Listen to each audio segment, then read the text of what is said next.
بسم الله الرحمن الرحیم. الحمد لله و الصلاة و السلام علی رسول الله و علی آله و صحبه و من والاه. خدمت همه شما عزیزان عرض سلام دارم و آرزو دارم همیشه در پناه حق موفق و شادکام باشید. موفقیت، رسیدن به هدف، یه طلسم جادویی یا یک نسخه پزشکی نیست که اینو بپیچند و بدن دست شما بخورید بشید موفق. نه، اگه میخوایی پزشک بشی، دکتر بشی، باید بری پزشکی بخونی. خب اگه میخوایی مهندس بشی، باید بری هندسه بخونی. و اگه میخوای موفق باشی، باید راز موفقیت رو بشناسی. برای فهمیدن راز موفقیت یه مثال امروز واسه شما آماده کردم، مثال بسیار زیبا و جالب که نشانه همته، که هر یکی از شما میتونه بگه که من میتونم اون نابغه باشم. هر بچه‌ای که به دنیا میاد در واقع نابغه است. این نابغه حالا یا جامعه، والدین، همت خودمون طرف میتونه این نبوغ و این استعداد رو در خودش شکوفا کنه، کشفش کنه، بارورش کنه، یا اینی که اینو زایش کنه و از بین ببره و طرف بشه مثل میلیون ها انسان که هیچ اثری از اومدن، مثل فلان به دنیا آمد و فلان از دنیا رفت و سلام، حکایت تمام. خب یکی حالا شما کی هستید؟ هر مشکلی که دارید امروز با ما باش. اگه فلجی، اگه خدای نکرده مشکل شنوایی داری، اگه خدای نکرده مشکل بینایی داری، اگه کچلی، اگه ضعیفی، اگه مریضی، اگه احساس میکنی کودنی، اگه هر کس، فقیری، ناداری، هیچی نداری، هر کی هستی امروز با ما باش و خوب گوش کن ببین که آیا میتونی تو اون کس باشی. مثال ما امروز مثالی چیه؟ یه برده است، سیاه حبشی، تا حدودی هم فلجه، مشکل دستش یکم شله، لنگه یکم، آخر عمریش هم چشاشو از دست داد، بینیش چسبیده به صورتش، موهاش فرفر خورده و یعنی خلاصه وقتی یه جایی میشینه انگار که یه زاغ سیاست. اینطوری وصفش میکنن، تاریخ اینطوری میگه. اما این کسیه که پادشاهان افتخار میکنن که جواب سلامشو بده. کسیه که وقتی از دنیا رفت همه دوستش داشتن، چه شاه و چه گدا، چه شاگرد و چه عامه مردم و چه پادشاهان. کسی که میگفتن که اگر میخوای بفهمی که انسانی که واقعا واسه خدا داره کار میکنه، یک مؤمن پرهیزگار، به ایشون نگاه کن. ایشون کی بودن؟ زندگیشون چه بود؟ بعد از این میام برنامه کوتاه در خدمت شما خواهیم بود با این شخصیت بالا.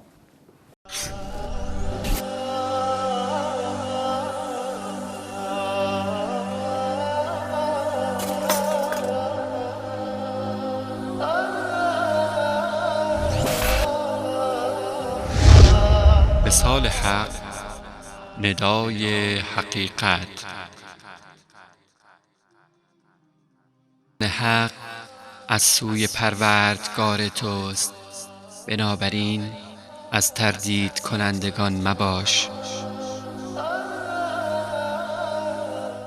بسم الله الرحمن الرحیم. با سلام مجدد خدمت همه شما بینندگان عزیز. بله، خیلی خوب تشخیص دادید. عطا ابن ابی رباح شاگرد ابن عباس، یکی از تابعیان عزیز، یکی از تابعیان جلیل، کسی که اهل حبشه بود. در اصل با پدرش رفته بودن به یمن، در مدتی در یمن زندگی کرد. بعد چی شد که به هر حال در یک درگیری یا به یه صورتی به هر حال شد برده شد، فروختنش در مکه. در مکه مکرمه یک خانومی بسیار خانم خوبی ایشونو خرید، در خانه که پسری بود خدمت میکرد. حتی خیلی زرنگ بود. خب زندگی اونو کشیده بود به بردگی. اما عطا کسی بود که شکست و ناامیدی رو قبول نداشت. عطا کسی بود که همت داشت، اراده داشت.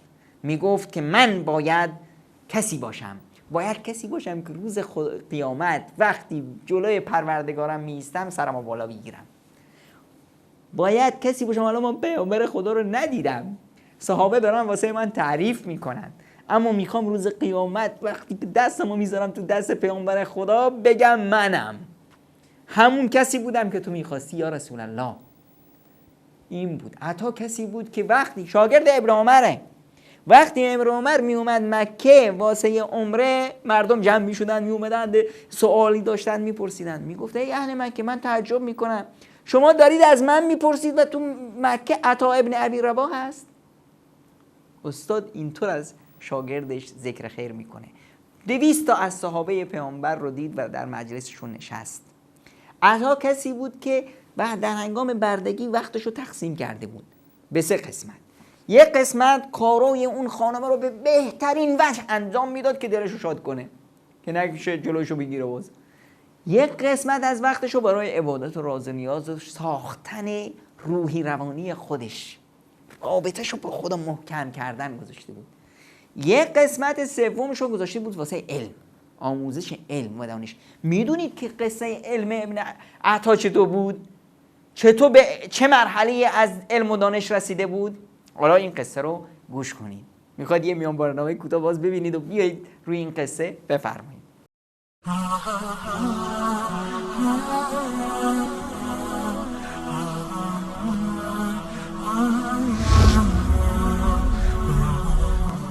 وصال حق گامی در راستای بیداری است که پیامبرش را با هدایت و دین حق فرستاد تا آن را بر سایر ادیان غالب و پیروز بگرداند، اگرچه برای مشرکان ناخوشایند باشد.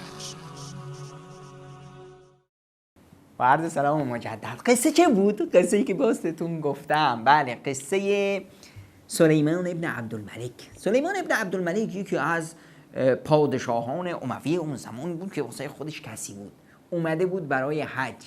خب مثل البته اون وقتا دیگه پادشاهان در حج مثل خیلی از پادشاهان امروز نیستن که حتی در حج خانه خدا بابا تو رو کی گفته بیاد حج. حالا که اومدی حج، اومدی طواف، مثل بنده های خدا باشی، خانه خداست، خانه خدا برتری واسه کسی نیست. اون وقتا همینطور بود. سلیمان ابن عبدالملک پادشاه احرام پوشیده با 2 تا پسراش اومدن مثل بقیه مردم طواف میکنن، عبادت میکنن، راز و نیاز میکنن با خداشون. سلیمان یک سوالاتی داشت. فقیه و سرکرده فقیه ها و دانشمند مکه کی بود؟ عطا ابن ابی رباح. دستور خود خلیفه بود که جار بزنید در مکه که تا وقتی که عطا در مکه است کسی حق نداره که فتوا بده. فتوا پیش عطاست. عطا نبود، عبدالله ابن نجیح. اما تا عطا هست و کسی حق نداره غیر از عطا از کسی دیگه فتواشو بگیره. انسانی که وارسته بود. در حال خود خلیفه سوالاتی داشت. خب پرسید که عطا کجاست؟ گفتن فلان جا داره عبادت میکنه، نماز سنتشو میخونه، شما برید اونجا. مردم هم اونجا منتظرند ازش سوال میفرن.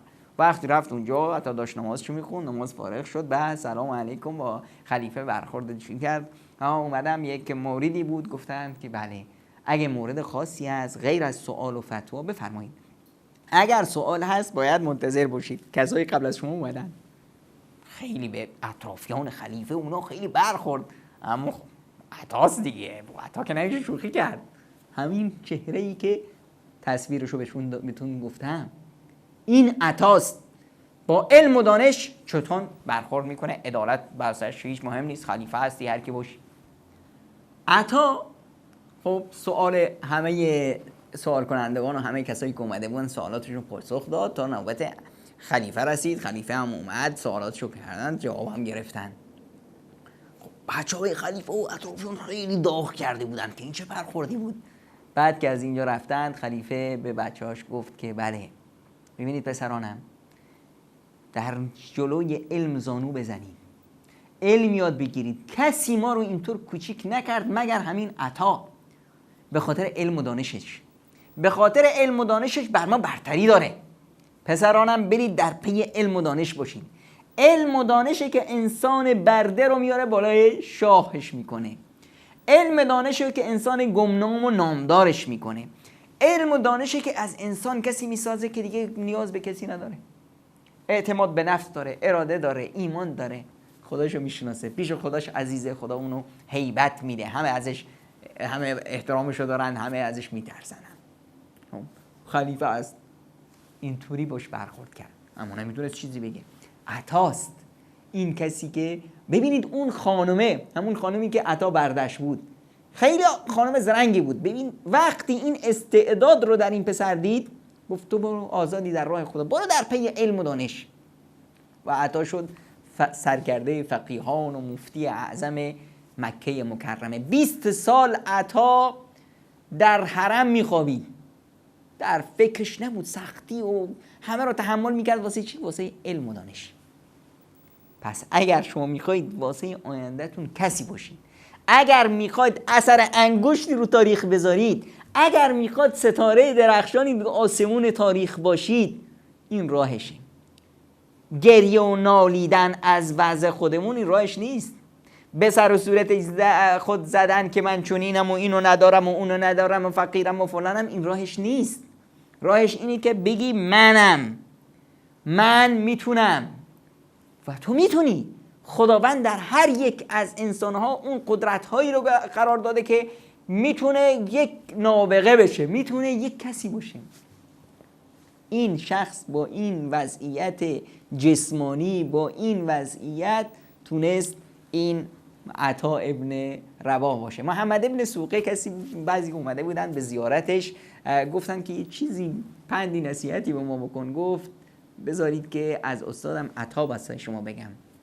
عطا به من همیشه نصیحت میکرد، میگفت برادرم، آنهایی که قبل از ما بودن یعنی صحابه از حرفای بیهوده نفرت داشتن.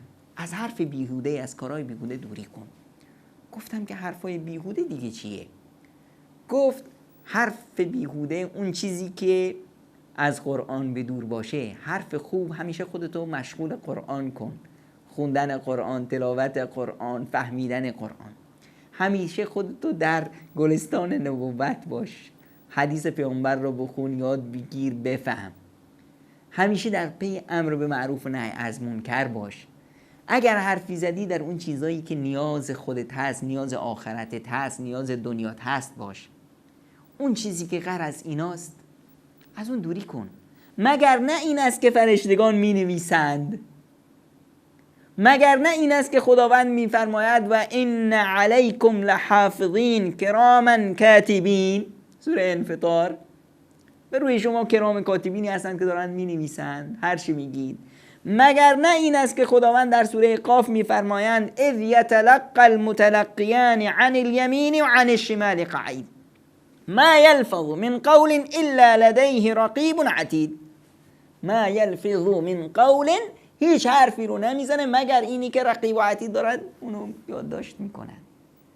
آیا شرمسار نخواهی شد که بیارن در کارنامت رو باز کنن توش هزارها کار بیهوده، حرفای بیهوده و پوچ باشه؟ چطور میتونی سرتو بلند بگیری؟ انسانی که هدف داره، انسانی که میخواد به هدف برسه، وقتشو ضایع نمیکنه. انسانی که میخواد به هدفی داره بهش برسه، هیچ وقت خودشو ضایع نمیکنه. عطا این بود که امام ابو حنیفه، ببینید امام ابو حنیفه با البته نهایت و استاد تواضع و فروتنی، ابو حنیفه بزرگ، امام ابو حنیفه میفرمایند که یک سلمونی 5 تا اشتباه از من گرفت. البته اینا اشتباه نبود، اما خب امام ابو حنیفه از باب تواضع و فروتنی میفرمایند اشتباه. میگه رفتم مناسک حج و عمره‌مو به جا آوردم، رفتم که سرمو بتراشم و از احرام بیام بیرون با عرض پوزش. رفتم که سرمو بتراشم از احرام بیام بیرون. رفتم اونجا یه سلمانی رو دیدم، گفتم که آقا سر منو میتراشی چند میگیری؟ لبخندی زد گفت که این چه حرفیه؟ این منسکه، این عبادته.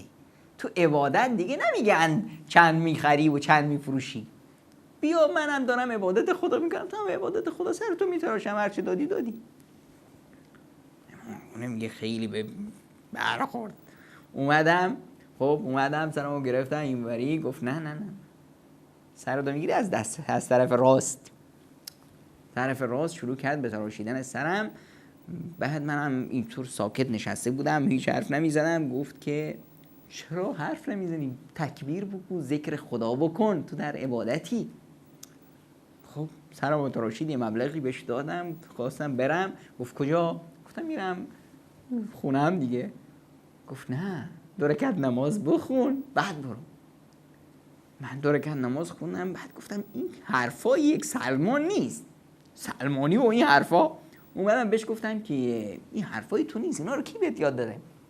گفت عطا ابن ابی رباح اومدن و اینا رو من از ایشون یاد گرفتم و از اون روز تا به امروز همه رو من یاد میدم.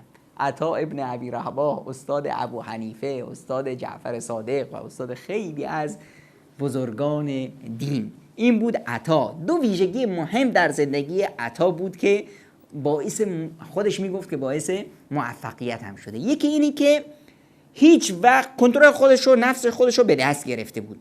هیچ وقت اجازه نمیداد که نفسش اونو به کارهای ناشایست و بیهوده ببره. دوم این که وقتش رو ضایع نمی‌کرد. برنامه ریزی وقتش بسیار دقیق بود. 1 ثانیه از وقتش رو ضایع نمی‌کرد. همیشه در فکر یادگیری بود، در فکر یاد دادن و شد عطا و سرکرده فقیهان حرم. این عطا یک قصهش واسه شما بگم از یک خراسانی خودمون. عثمان ابن عطا خراسانی میگه من و پدرم رفته بودیم، میخواستیم بریم پیش خلیفه هشام ابن عبدالملک برادر سلیمانی که قصهش رفتیم به طرف، از کجا؟ از خراسان میرفتیم به شام. در راه میرفتیم، عطا از مکه حرکت کرده بود میره به شام. ببینید عطا پیش پادشاه نمیرفت، نیازی هم بهش نداشت، اما وقتی که نیاز امت بود میرفت. برای اصلاح میرفت، برای امر به معروف و نهی عن منکر میرفت، نه برای چاپلوسی، نه برای دست دراز کردن. شخصیت داشت. با همون شکل و قیافه‌ای که واسه تو تعریف کردم میرفتیم تا نزدیکای شام رسیده بودیم. یک کسی رو دیدیم، آدم سیاه، همچین شکل و قیافه‌ای نداشت، یک لباس کهنه، جبه کهنه‌ای پوشیده بود، روی الاغ سیاهی سوار بود، تا هر میرفت و این الاغه هم همون پاهاشو، حالت بسیار رچی. من خندیدم، غیر میخندیدم که پدرم گفت عثمان چه داری میکنی؟ میدونی این کیه؟ گفتم نه. گفت این سرکرده فقیهان مکه است. خیلی زشته، احیانا میبینم بعضی از سایت ها و بعضی از افراد میان، بعضی از علمایی که معذوریت ها دارن، چشماشون نابیناست یا قیافهشون یه مقداری به ذوق بعضیا نمیخوره، اینا رو میان مسخره میکنن. آقا این کسی که شما مسخرش میکنی، این امام واسه خودش، این 100 نفر دارن خدمتشو میکنن، دستشو میبوسن، تو به خاطر شکل و قیافه عیب نقاش میگیری؟ هشدار. کسی که داره عیب انسانو میگیره با شکل و قیافش، این شکل و قیافه رو تو نساختی، اینو خدا ساخته. تو رو که خدا خوشگلت کرده، تو رو که خدا قیمت و جمال داده، زیبایی داده، تو چیکار کردی؟ کی هستی؟ این کس واسه خودش الان عالم شده. ببین عطاست، با اون حالت، با اون نمونه‌های دیگه هم واسهتون بعداً ذکر خواهیم کرد ان شاءالله که ببینید خودشونو ساختن چی کارا کردن. جاهز و وقتی میخونی میبینی کی هست چه کار کرد. تو چی کار کردی؟ عطا رو میگه بعد پدرم اومد باهاش سلام علیک کرد، روبوسی کردند و رفتیم. ما خب سوار اسب بودیم، ما زودتر رسیدیم به قصر خلیفه. اونجا رفتیم گفتن که آقا ببخشید خلیفه تو اجتماع است، خلیفه مشغوله، خلیفه وقت نداره واسه شما. تو بعد از چند ساعت عطا رسید. عطا که اومد گفت که به خلیفه بگید که عطا ابن ابی رباح از مکه اومده. تا خبر به خلیفه رسید، خلیفه از همونجا دوید خودش اومد به استقبال عطا، گفت بذارید در رو باز کنید، عطا بیاد، عطا با هر که همراشه بیاد. این خراسانی ها که اومده بودن به فضل عطا هم وارد شدن. خب دم در بودن. خب پدرم میگفت ببین آسمان، ببین اینو میگن علم، اینو میگن جایگاه علم و مکانت، اینو میگن شخصیت. از چیش داشتی میخندیدی؟ از شکل و قیافه‌اش؟ عیب نقاش میگیری، عیب خدا رو داری میگیری. یا عثمان مواظب باش. رفتن پیش خلیفه. خب خلیفه هم خوشحال، امام مکه اومده پیشش. گفت ابا محمد، کنیه عطا ابو محمد. گفت ابو محمد واسه خودت هر چی میخوای طلب کن، ما در خدمتیم. عطا گفت که یا امیر المؤمنین من حاجتی دارم. گفت بله هر چی بگی حاجتت برآورده است، هر چی بخوای ما در خدمتیم. گفت که شهروندان مکه و مدینه بینا برسیم، عطایشون حقوقشون تأخیر شده. چشم آهای منشی، عطای اهل مکه و مدینه 1 سال پیش بهشون برسه. خدمت دیگه در خدمت باشیم ابو محمد. گفت که یا امیر المؤمنین مردم حجاز و نجد اینو در راه اسلام خیلی خدمت کردن، عطای اینها رو هم بدید، بهشون هدایایی بدید. ای منشی بنویس به دستور ابو محمد 1 سال پیش خرج اونا هم برسه. خب خدمتی دیگه ابو محمد. گفت که مرزبانان، اونا یک سر مرز هستن دارن جهاد میکنن و از اسلام دفاع میکنن، به اونا برس. چشم حقوق اونا زیاد بشه. ابو محمد خدمت دیگه. گفت اینایی که زیر دست ما هستن، مسیحی ها، یهودی ها، مجوسی ها، اینا که مسلمون نشدن، اهل ذمه هستن، اینا روشون فشار نیارید، بذارید فشار نآورده بشه دستور. خب بعد از اون ابو محمد چی میخوایی؟ یک نصیحتی به ما بکن. گفت ای امیر مؤمنان از خداوند بترس و تقوا پیشه کن. تو وقتی به دنیا اومدی تک تنها از شکم مادرت اومدی، وقتی از دنیا میری تک تنها هم میری، تو قبرت هم تنها میخوابی، پیش خدا هم تنها وای میسی. برای اون روزت خودتو آماده کن. وقتی که پیش خدا میستی جواب داشته باشی. وقتی که عطا این حرف رو میزد، هشام هم سرش انداخته بود پایین و گریه میکرد. این عطا ابن ابی رباح بود. عطا از قصر خلیفه اومد بیرون، 1 لیوان آب هم نخورد. خلیفه تا متوجه شد که عطا رفته، یک مال و ثروتی براش فرستاد. اومدن گفتن عطا ببین این هدیه از جانب امیر مؤمنان. گفت نه هرگز، من از پادشاهی چیزی رو قبول نمی کنم. خداوند متعال می فرمایند و ما اسألكم علیه من اجر این اجری الا علی رب العالمین. در سوره شعراء آیه 109 که من از شما هیچ اجر و پاداشی نمیخوام. اجر و پاداش من پیش خدامه، من اجر و پاداشم از خدام میخوام. ببینید این شخصی که به این حالت بود، عطا ابن ابی رباح، مثل بلال حبشی خودمون، وقتی بلال رفت بالای کعبه در فتح مکه و اذان داد، خیلی از این لردای قریش میگفتن صفوان میگفت الحمدلله که پدرم امیه مرده و ندید که یک سیاه چرده ای نمیدن بره بالای کعبه اذان بگه، داد بزنه. اون دیگه گفت که خوب شد که پدرم مرد و ندید که این آروم بره روی کعبه ارعر کنه. اینها این دید احمقانه و ابلهانه است. دیدی که به ظاهر نگاه میکنه، سیاهه، نمیدونم زشته، فلانه. بابا ببین همون سیاه زشت هر چی هست، ببین چی کار کرده، از خودش چی ساخته. همت، اراده و عزیمت، صبر برای رسیدن به هدف. چشش به هدفه، سر راه چی میاد واسش مهم نیست. شما وقتی برف میباره، یه استادی همچین کاری کرده بود، شاگردان رو جمع کرده بود، برف باریده بود تو مدرسه، تو حیاط مدرسه، گفته بود که اون طرف حیاط رو میبینید، اون علامت رو گذاشتم اونجا، کی میتونه مستقیم خط مستقیم بره اونجا برسه. بعضی بچه‌ها نگاه میکردن جلوی راهشون رو میرفتن، تو پشت سرشون نگاه میکردن میدن زیگزاگ رفتن. یکی از شاگردان مستقیم رفت اونجا.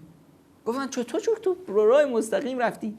گفت من چشم به هدف بود، زیر پامو نگاه نمی‌کردم، راهمو نگاه نمی‌کردم. حالا چاله است، بلندیه، این خب جذر و مد زندگی زیاده، زندگی فراز و نشیب‌های زیاد داره.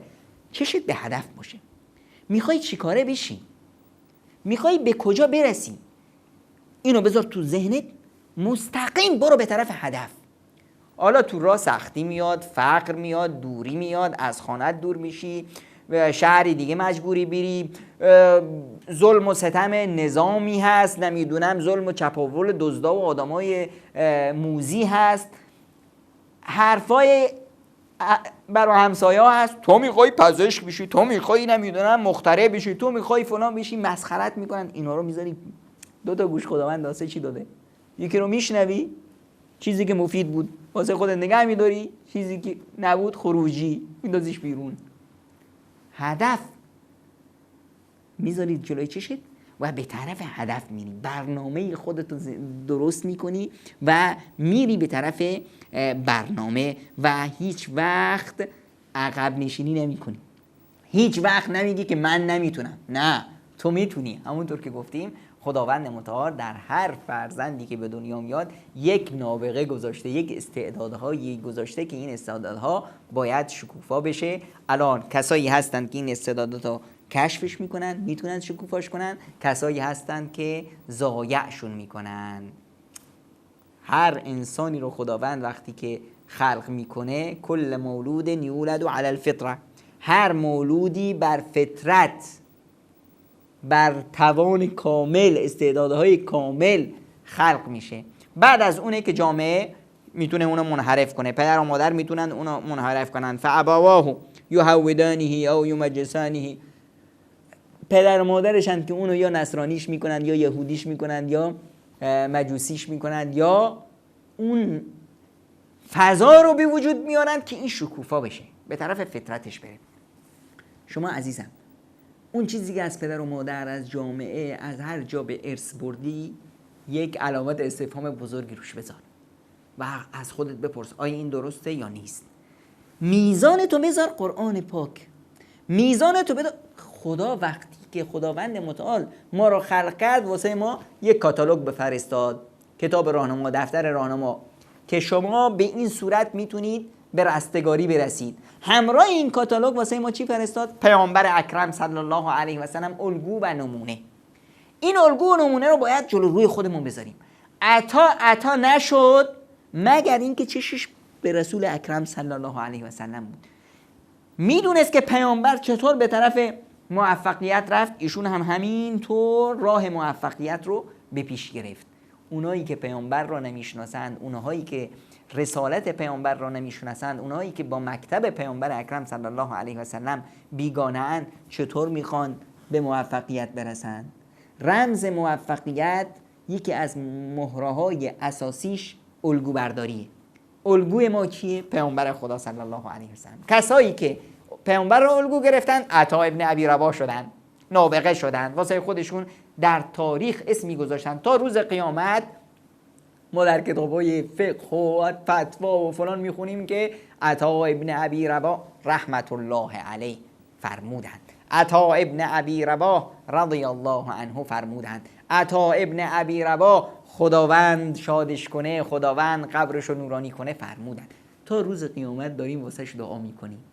اینو میگن کسی که تونست خودشو بسازه، کسی که تونست واسه آیندهش، واسه قبرش، واسه روز قیامتش یک صدقه جاریه سبز کنه واسه خودش موفق باشه و روز قیامت وقتی که نزد خداش میره با سر بلند بره.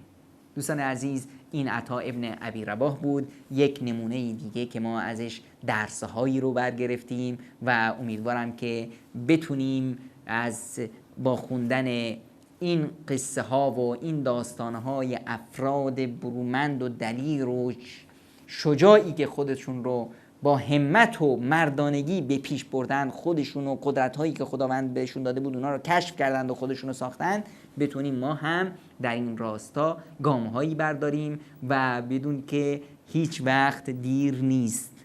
نگو که از من 60 70 80 سال گذشته، نگو که از ما گذشته، نه، میتونی خودت از الان شروع کنی. هماهی رو از هر وقت از آب بگیری تازه است.